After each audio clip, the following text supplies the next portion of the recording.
Oh, I've got the Gekimo 4K dash cam, rear and front, with night vision and parking assistance, parking monitoring. So this thing's amazing. It was very easy to set up. All you do, if you look up here, there's this little stick on. There comes with two of these. So it's this little like stick on right here that you put up. Sort of clean the mirror with the wipes it gives you. You stick this on, and then you stick the dash cam straight to it. So that's amazing. Then you've got these two wires, one connecting to the lighter of the car, one connecting to the rear dash cam. So this one connects to the lighter. As you can see, the wire is not clogging up the windshield. It's pushed back in here, and it comes with a tool actually that helps you do that. Let me actually get that out and show you what that tool is. It comes with this tool right here.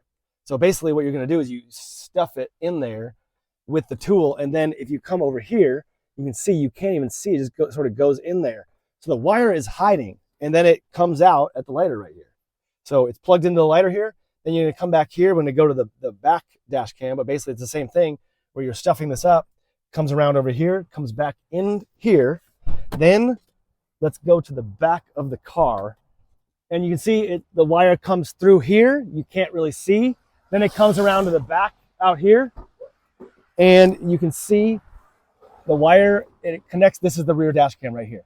So very easy to set up. You stick it right on. So you stick it right on.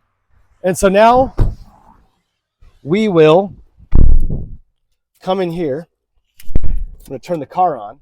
And you'll hear it's going to start talking to us. It should, if the sound is on. I think the sound's on. Yeah.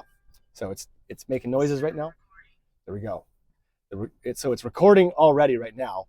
And I'm coming into, let me just come into the app. Here's the app right here. Click on the app. So it opens it up, shows that it's connecting. So it's already recording. Even though we weren't in the app, it shows that it's already recording. It's raining out. So there's the windshield wiper. Now, if we want to go to the rear dash cam, we can just hit this button right here.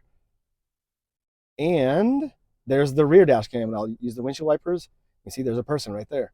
So that's amazing. You can also make it full screen. So I'm going to go back to the front really quick. You can make it full screen by clicking that. Now you can see the full screen, and that is the recording that we are doing right now. You can also take a snapshot by clicking that button. So that's a photo right there. As you can see, it's amazing, amazing value. Highly recommend.